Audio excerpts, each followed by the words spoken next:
A Demonstrator's Guide to Helmets. Everything you need to know.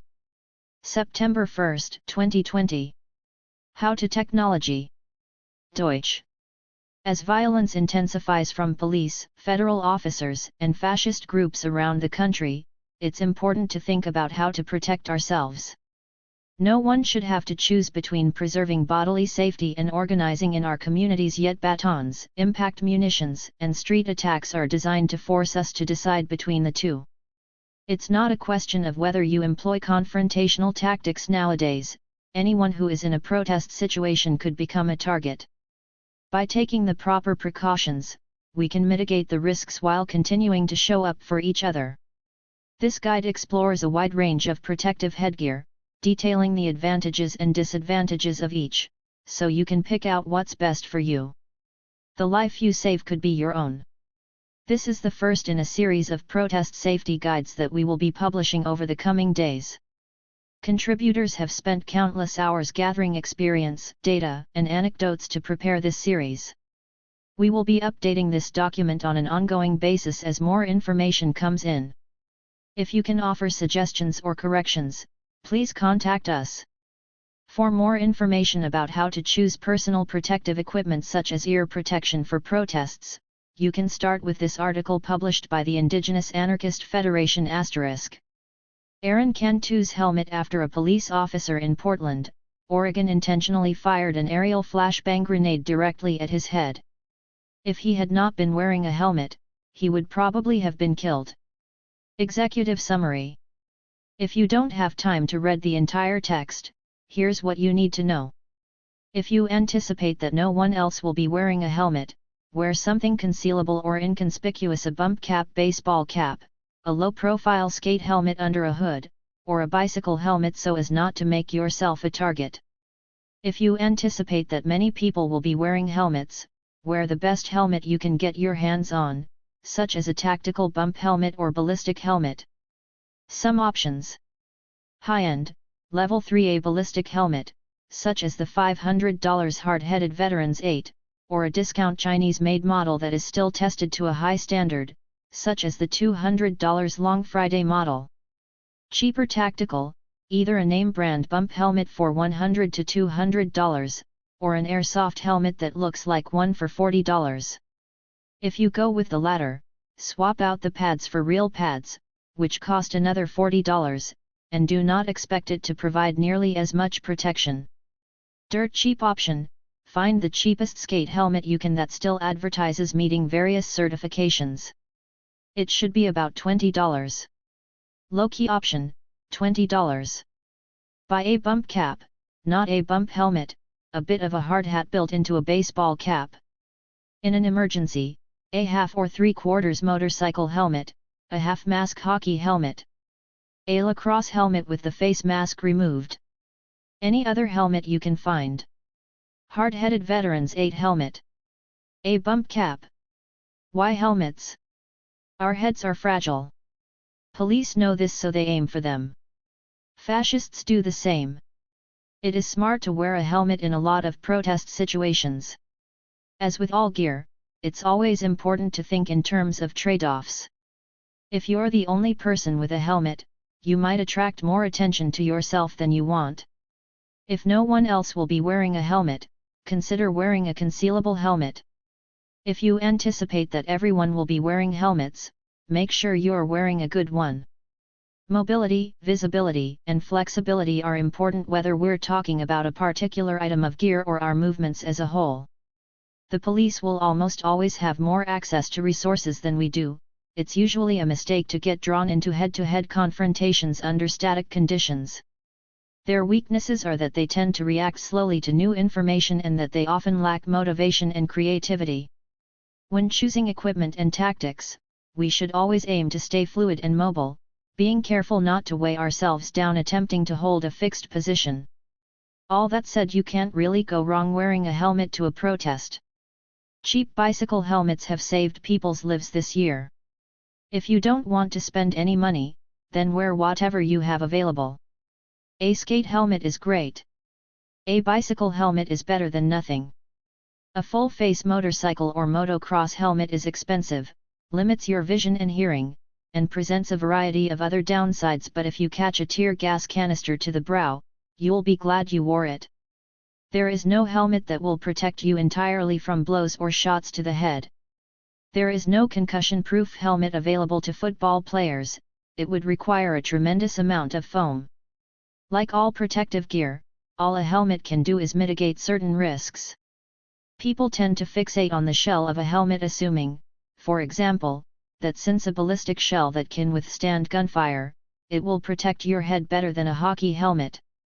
But a ballistic shell is only intended to protect your head from gunfire. It might not be as effective at protecting your head from a hockey puck. And a hockey helmet might not protect your head in a road accident the way a bike helmet could. With helmets, both the shell and the padding matter in roughly equal proportions.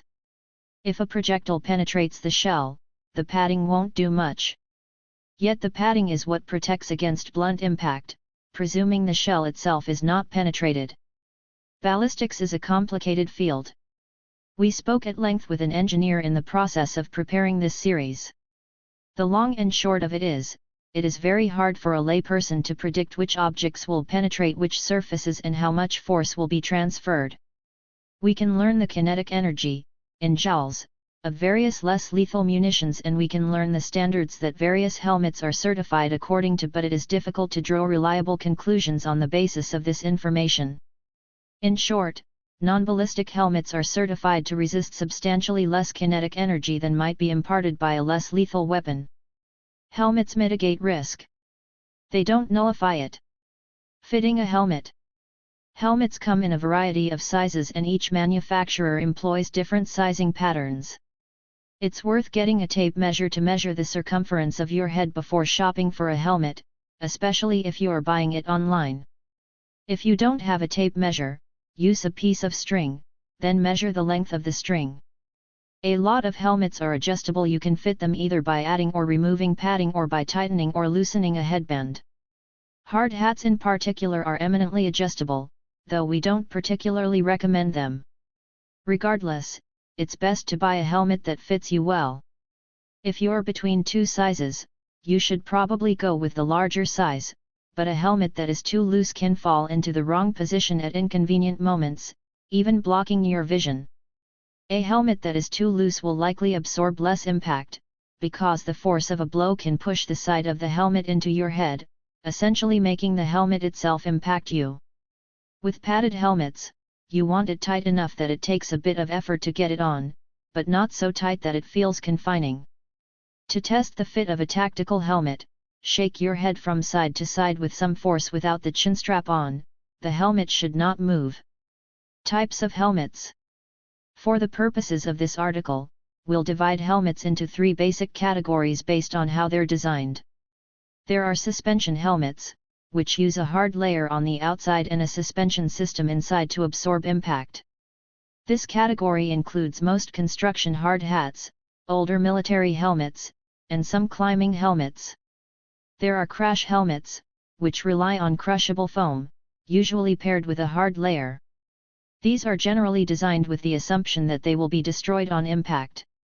Bicycle, skate, ski, motocross, and motorcycle helmets are all crash helmets. And finally, there are padded helmets, which use a hard outer shell and non-crushable padding inside to mitigate impact. This includes modern military and tactical helmets as well as some sports helmets, including football, lacrosse, and hockey helmets. Crash helmets generally provide the most protection from a single impact, but they lose their protective capacity after one blow. Suspension helmets are light, cheap, and durable, but are often not rated for side impact and generally less protective overall. We recommend padded helmets, which are often designed for repeated blows. There's a reason soldiers wear them. Suspension helmets. Suspension helmets have the advantage of being cheap and of allowing air to flow over the head, but are generally less effective against blunt impacts. We don't recommend them. Hard hats. First, and most common, is the hard hat. Most hard hats are good for protecting your head from falling objects, but not as useful for mitigating other threats. Many lack even a chin strap, which makes them unreliable in situations that could involve running, falling, or grappling. Worksites are increasingly replacing hard hats with safety helmets, some of which use suspension systems, some of which use crushable foam or padding for the sides, some of which use a combination. If you're going to use a hard hat, look for a Type 2 helmet, which includes non-crushable padding on the sides and is rated for side impact as well as top impact. These are much less common. Hard hats have a very civilian look, which can be useful for optics. The classic hard hat. Climbing helmets. Climbing helmets are similar to Type 2 hard hats in that they are rated for side impact as well as top impact. They also sit closer to the head than a hard hat. Generally, they are more comfortable and offer better mobility. Anecdotally, we hear that climbing helmets that are tested to the European ASTM F1492 standard offer effective protection against baton blows. Some climbing helmets rely on suspension alone, while others use a hybrid system that incorporates crushable foam. As far as suspension helmets go, climbing helmets seem like a good choice. A typical climbing helmet. Antique military helmets. Unfortunately, we cannot recommend the medieval helmet or a steel 20th century war helmet for protests, though some of us might wear ours anyway. Most medieval helmets and early modern military helmets use a leather suspension system, called a helmet liner, to hold the hard shell away from the head. The Society for Creative Anachronism, SCA, who fight with steel swords and armor for sport, requires steel helmets to be at least 16 gauge or thicker steel. Many SCA fighters prefer 14 gauge steel. Anything thinner might be considered decorative only. We have not tested steel with impact munitions, and the deformation of a helmet could be very dangerous to the wearer if, the helmet crushes your head. Many reenactment fighters, rather than using traditional suspension systems, build foam liners from 1/2 or thicker closed-cell foam. Yoga mat foam is thought of highly for this. Others use modern military helmet padding. To the best of our knowledge, a human arm with a steel bar, like a sword, delivers substantially less force than the more powerful impact munitions used by police, so we cannot recommend medieval helmets in good conscience until we've tested them properly. A demonstrator expressing opposition to the courts extending de facto impunity to murderer and former St. Louis police officer Jason Stockley on September 17, 2017, in St. Louis. Some people wear surplus early modern helmets, which are plentiful. Most of these are not rated against bullets, but were designed to protect soldiers from accidents and shrapnel. A few have a Kevlar liner and approach a ballistic rated degree of protection. We're curious what would happen if one were to replace the suspension liner with modern military padding and a chinstrap harness, but we have not spoken with anyone who has tried this yet. An M1 helmet, the helmet of the U.S. military from the Second World War until 1985. Crash helmets. There are more types of crash helmets than we can easily cover here. Crash helmets tend to be the most readily available helmets and they usually look civilian and unthreatening. Someone in a bicycle helmet can look like they were on their way home from work when they were swept up into a crowd. Also, some crash helmets can be concealed under a hood. For these reasons, as well as their relatively cheap prices, we recommend them, especially skateboard and snowboarding helmets. Crash helmets, unlike suspension helmets or padded helmets, are less likely to be effective when purchased used. Fortunately, they tend to be very cheap new. Bicycle helmets. Bicycle helmets are probably the most inconspicuous helmets you can wear apart from something completely concealed like a bump cap. They're also dirt cheap. Those are their main two advantages. The disadvantage is that bicycle helmets are substantially less penetration resistant than many other crash helmets, as the plastic shell is basically an afterthought. The plastic shell is so thin, in fact, that some of us have seen police batons shatter them entirely, sending shards flying that have cut people. In the United States, bicycle helmets, unlike skate helmets and other sport helmets, are required to meet certifications using the CPSC standard. However, they are only required to survive a single impact. In short, they're designed to be disposable. One study we read indicated that $10 to $20 bicycle helmets meet the certification standards, on the basis of various impact tests, roughly as well as $100 to $200 helmets. We've seen an FN303 pellet, an impact .68 airgun pellet, embedded deep in the foam of a bike helmet, implying that it sufficed to stop the pellet. A bike helmet. Skate and snowboard helmets. Skate helmets cover more of the head than bike helmets, since they aren't designed to be aerodynamic. Snowboard helmets are functionally the same as skate helmets, the chief difference is simply that they lack ventilation holes entirely, as they are designed to retain heat. Skate helmets, unlike bicycle helmets, require no certification to be sold as such. Some companies apparently certify only certain sizes of the helmet, because they use different amounts of padding in different sizes. If they are certified, these helmets are certified to ASTM F1492 standards, meeting a higher standard than bicycle helmets in that they are rated to survive multiple impacts.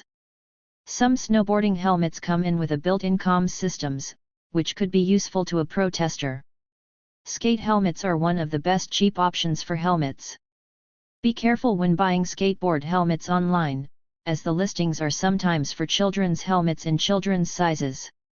Aaron Cantu was wearing a helmet of this kind when a police officer in Portland, Oregon intentionally fired an aerial flashbang grenade directly at his head in 2018. Police are supposed to fire that kind of flashbang into the air, to explode above the crowd, though in practice, they routinely aim them at our heads. The grenade penetrated Aaron's helmet and became lodged in it, shattering his skull. He survived and credits the helmet with saving his life. Skateboard and snowboard helmets. Motorcycle helmets. Motorcycle helmets are designed to survive much higher levels of impact than other crash helmets. They're also more expensive. If you're buying something specifically for protests, they aren't necessarily the best choice. If you have one around, however, it's a helmet, a very good helmet. And if you ride a motorcycle or scooter to the demonstration, then you already have a helmet with you. Full-face motorcycle and motocross helmets offer much better protection for a motorcycle accident, but this does not translate well to protest situations. They're cumbersome, they limit visibility, and they make it much more difficult to wear respirators or ballistic goggles. 3/4, open-faced, helmets and half helmets are much more useful for protest situations, as they are more compatible with masks and goggles. Half helmets are substantially cheaper than other styles. When purchasing motorcycle helmets, our friends at Indigenous Anarchist Federation Federación Anarquista Indigena, IACFAI, remind us in their own article about protest gear that certification is not worth the ink it's printed with, since it is a self-certified safety standard. For real safety, especially ballistic protection from the visor, be sure to get a helmet that meets EASE or SNELL safety standards. A variety of motorcycle helmets. Equestrian helmets. Equestrian helmets are similar to skate helmets, but those that are certified to the ASTM standard F1163 are also tested against the sharp impact of a horse hoof. This is good for protesters. An equestrian helmet.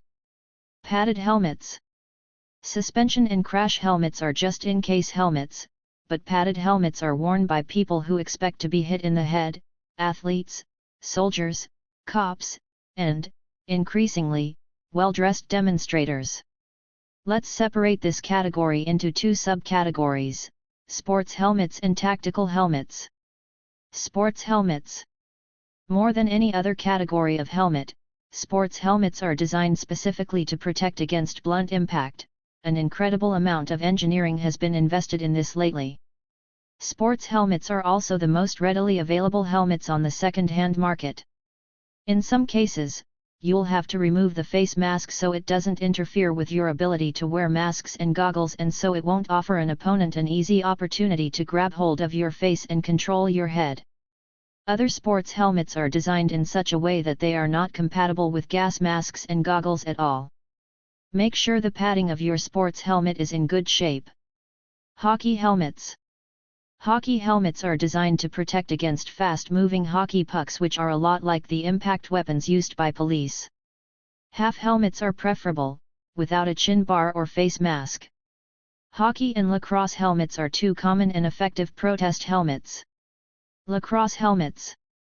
Lacrosse helmets are a lot like hockey helmets, but they are lighter and offer good ventilation as well as good peripheral vision. Although you'll probably have to remove the face mask and chin bar, lacrosse helmets are a solid choice. Whitewater helmets. According to whitewater rafters we've spoken to, whitewater helmets are similar to other padded sports helmets, rather than to crash helmets. Although we lack direct experience with them, it appears they would serve well for protests. Football helmets. Football helmets are specifically designed to protect the head from repeated blunt impact. Some football helmets employ a two-shell system, utilizing what one company calls a shock bonnet, in which plastic shock absorbers between the inner and outer shell absorb the impact. Apparently, this dramatically improves the protection these helmets offer against concussions. However, it doesn't appear that this technology has been widely adopted yet. Batting helmets. Worn in baseball, batting helmets are cheap and strong. Traditional models are designed to survive baseball impacts of 70 miles per hour, while newer models are rated up to 90 or 100 miles per hour. The official helmet of Major League Baseball, the Rawlings S100 Pro Comp, uses this newer design, though some players complain it offers less mobility than the older models. We've yet to test how batting helmets fit with respirators, and many don't use any kind of chin strap, so they can easily fall off or be removed in a scuffle. A variety of sports helmets. Tactical helmets. Tactical helmets are designed for combat. That's why cops use them. Police constitute an occupying military force. Tactical helmets are intended to protect soldiers and other professional fighters from the hazards of their job, such as bullets and shrapnel. Many of them are also designed to stick gadgets onto. Gadgets are useful. In particular, activists might be interested in being able to mount ear protection or visors. Journalists might be interested in the ability to attach cameras, though we cannot in good conscience recommend that anyone film protests in such a way as might incriminate fellow protesters. A note on buying tactical helmets securely: a lot of tactical gear manufacturers are explicitly politically opposed to various social movements, and many donate money to police organizations. While sometimes it's necessary to let capitalists sell us the rope to hang them, it's worth considering where your money is going and what information you are giving to a manufacturer when you purchase from them. Consider shipping your purchase to a post office box at the very least. Also, it is illegal in the U.S. for those convicted of violent felonies to own body armor designed to protect against bullets. Some exceptions can be found through workplace requirements. This law likely only applies to ballistic helmets. Tactical helmets can be distinguished by their ballistic rating, their style, and whether or not they are designed to carry gear. They are available in a wide range of prices and combinations of features. For that reason, we'll discuss the different categories of features that can be mixed and matched, rather than mutually exclusive types of tactical helmets.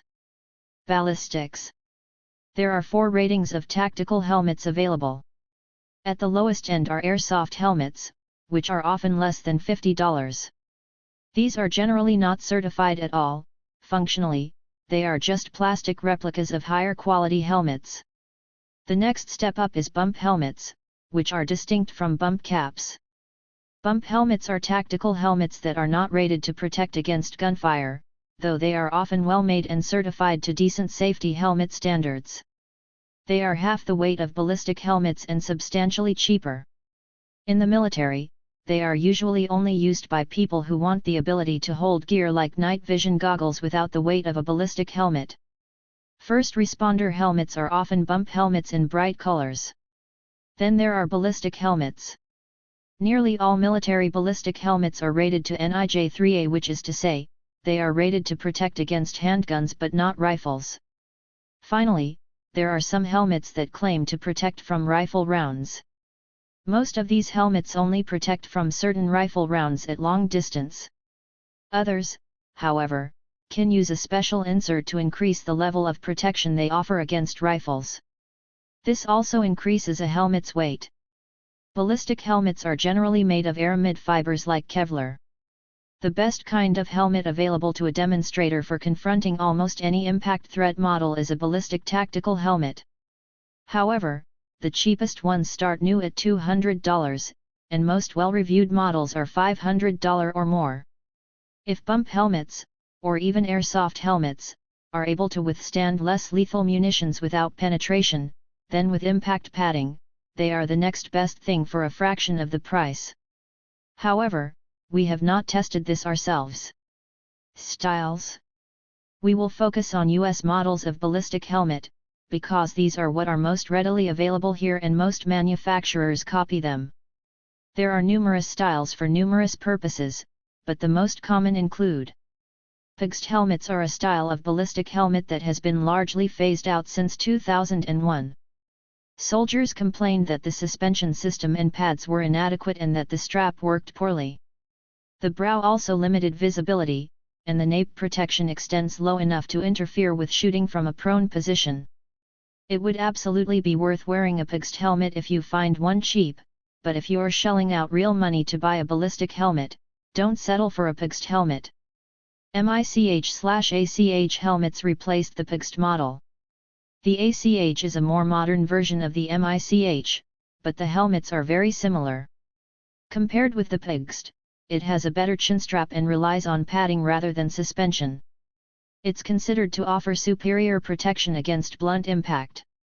Now EC helmets are replacing the ACH. They have a very similar design, but they are made of a lighter weight material that some people consider slightly weaker, ballistically. This style of helmet has ear bumps that permit the user to wear headphones inside it, although the fit is not always perfect. MICH helmet with side rails and a shroud. Fast/8/high cut helmets are built similarly to MICH/ACH helmets but are cut above the ear, 8, instead of having ear bumps. These weigh less, protect less, and allow the user to wear rail-mounted ear protection. Given the choice, this might be the style best suited to protest situations, particularly if you might need to wear ear protection. A bump model, rather than a ballistic model, weighs half as much and provides as much impact resistance, though less protection from bullets. Older models of this style of helmet, such as you might find on the surplus market, are sometimes called CVC helmets. Side rails and shroud. Some ballistic helmets, sometimes described as shell only, are plain helmets without mounting systems, but most tactical helmets are distinguished by the various mounting options built into them, usually side rails and a shroud. Surplus helmets, particularly older helmets, are much cheaper when they don't come with rails and a shroud. These can be attached aftermarket, but it's a bit of an undertaking. The shroud is a rectangle on the forehead of the helmet that is designed to mount night vision goggles. In the civilian market, most people use this spot to mount GoPro cameras. The shroud is a fairly universal mounting system, although some cheaper helmets are poorly made and may not lock as tightly with accessories. The side rails usually run above and sometimes behind the ear and are used to mount other devices. They can hold visors, ear protection/comms devices, flashlights, cameras, or anything else you desire. Just as with the rails on rifles, not all helmets use the same standards for the side rails. There's an entire industry of people selling adapters to translate between all the different rail standards. If you go for rails, make sure your accessories fit your rails. The primary reason you might want side rails for a protest situation would be to mount noise-gated earmuffs.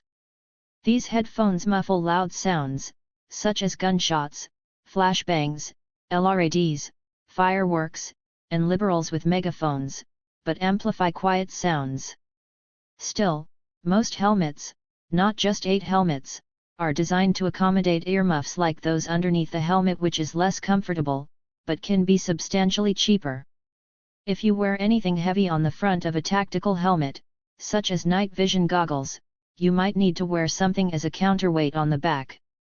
Soldiers sometimes store extra batteries there for this purpose. Padding. The strongest shell in the world won't protect your head from blunt impact without good padding. Many helmets, including some military-issue helmets, come with inadequate padding. Padding serves two purposes: impact resistance and establishing a tight yet comfortable fit. Both are important. To our knowledge, there is no single foam that provides both. Good pads are multi-layered. Pads are generally foam encased in fabric. Sometimes there is plastic between the fabric and the foam to keep sweat from soaking the pads. This is likely an important feature for chemical weapon exposure as well.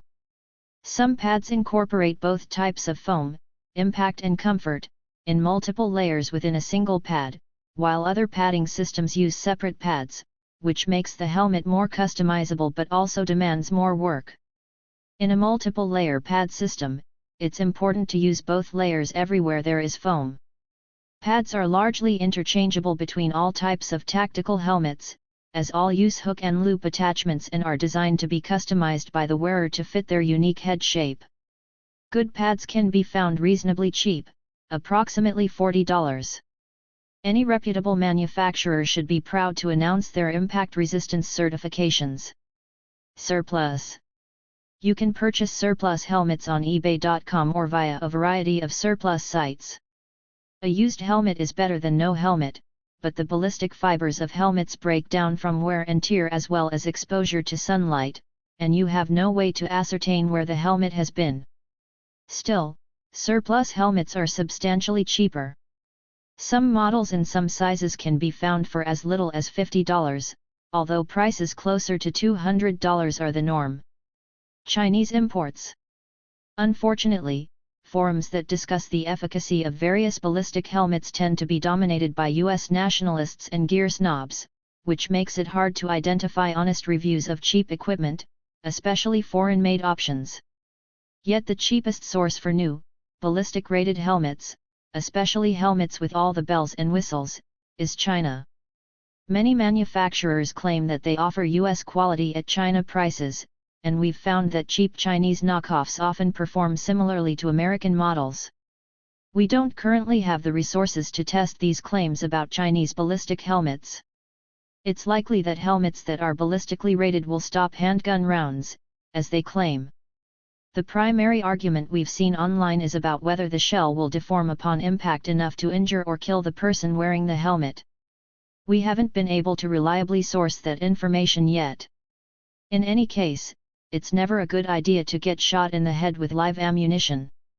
Even if the bullet does not penetrate and the shell doesn't deform, the blunt force alone can be enough to injure or kill. At least one predominant ballistic helmet manufacturer, Hard-Headed Veterans, has their helmets manufactured in China. My friend lost an eye when he was in high school. A cop shot him with a rubber bullet. A couple years later, we were participating in a new round of protests against police violence, and people were getting seriously injured at every demonstration. We discussed it and concluded that, sure, maybe the police would target us more if we protected ourselves as individuals, but if we all protect ourselves, we would all be better off. My friend brought a shopping cart full of helmets to the next demonstration and made a speech about how important it was for everyone to wear one.